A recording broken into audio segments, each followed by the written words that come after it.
So you want to do a thru hike, but you're worried about three main things: running out of money, getting lost in logistics, and the idea of sticking your thumb out on the side of the road like a 1970s runaway.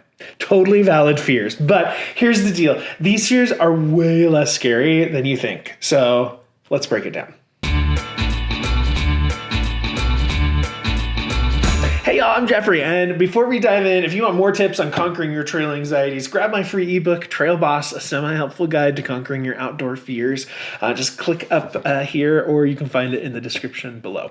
And also, if you want to hike with me in real life and avoid some of these headaches altogether, check out my group trips. Also, the link is in the description below. Okay, on to today's fears. Money. Money is one of the top reasons that hikers quit. Not bears, not broken ankles, not an existential crisis over why you decided to eat another instant ramen. It's good old-fashioned cash. That's the stressor. Money is a pretty legit fear because most people underestimate how much they're going to spend. You think you're going to be a idealistic dirtbag minimalist, but then you realize that town has pizza and beer and a bed that doesn't smell like your socks. So unexpected expenses happen. I mean, you're definitely going to need new shoes, multiple pair. You're going to have surprise hotel nights. You're going to need mental health nights in hotels, last minute gear upgrades. You're going to see cool shit on trail. You're like, oh my gosh, why I didn't know that existed. I need that. So you're going to want to acquire things on the trail. And yes, sometimes you just want a burrito the size of your head, and that's okay. But you shouldn't panic. Thru hiking is still cheaper than regular life. Depending on your circumstances, it often means no car payment, no car insurance, no dealing with a car, no $6 daily oat milk lattes. You just have to budget smart. Regardless, overshoot your budget. Overshoot your budget. If you think you will spend $5,000, budget for $6,500. If you don't use it all, great. You've got money for post-trail life, which reminds me, plan for post-trail life. If you are quitting your job or taking an income cut to do a long trip or a thru hike, you also need money when you get home. So money. And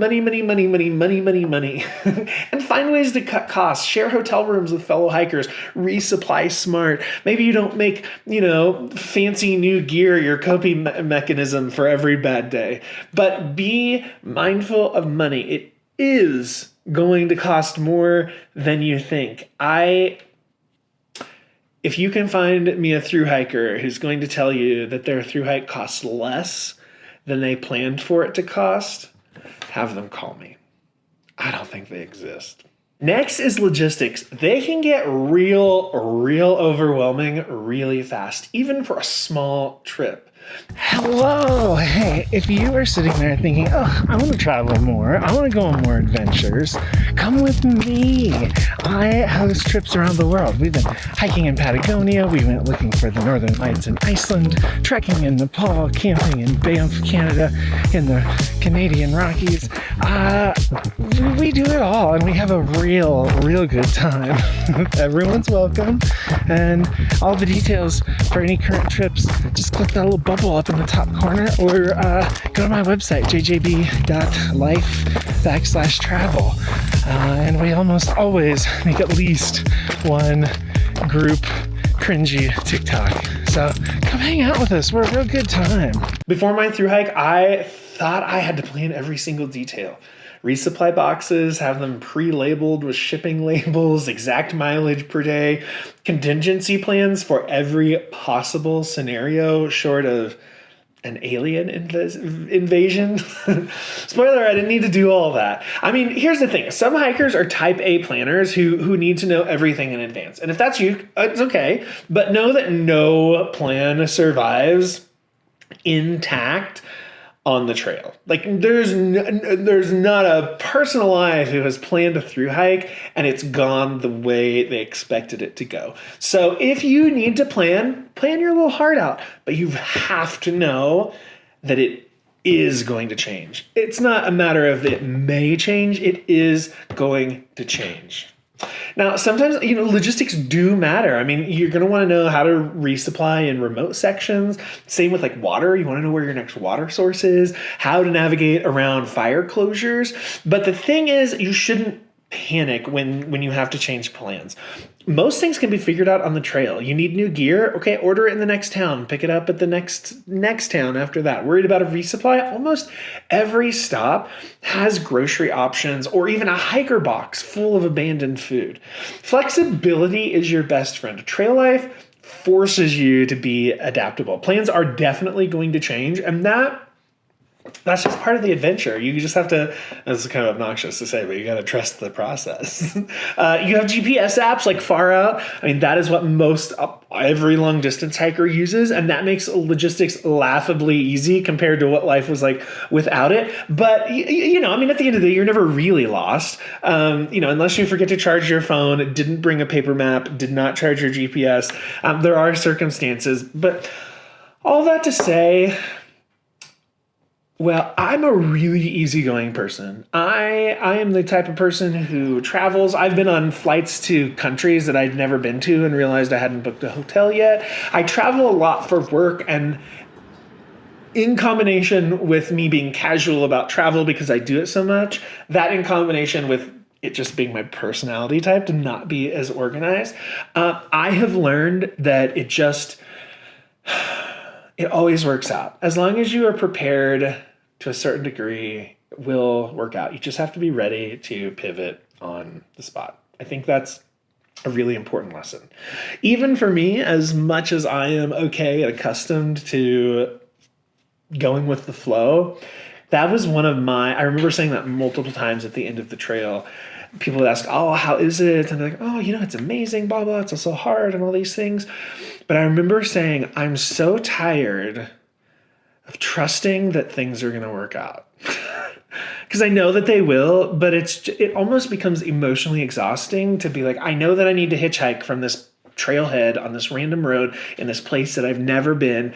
There's no way I can plan it. There's no way for me to arrange a ride. There's nothing I can do other than just show up and see what happens. And it's probably going to work out. Spoiler, it literally always did. And even when it didn't, it ended up didding, if that makes sense. But it becomes exhausting to just have to trust that things are going to work out. But they are. And you just have to trust that things are going to work out. Okay, next up is hitchhiking. Probably the thing that I was most uncomfortable with before my PCT thru hike. But it's not what you think. So let's talk about the ultimate adventure transportation, hitchhiking. Now, before you start picturing yourself in a horror film, let's be super clear. This is very different from like random roadside hitchhiking. I mean, this is a really legitimate fear because you're getting into a stranger's car. Like, that's a thing, and it's weird. If you've never hitchhiked before, the idea can be nerve-wracking. I was terrified. I mean, I knew it was fine. I knew how it worked.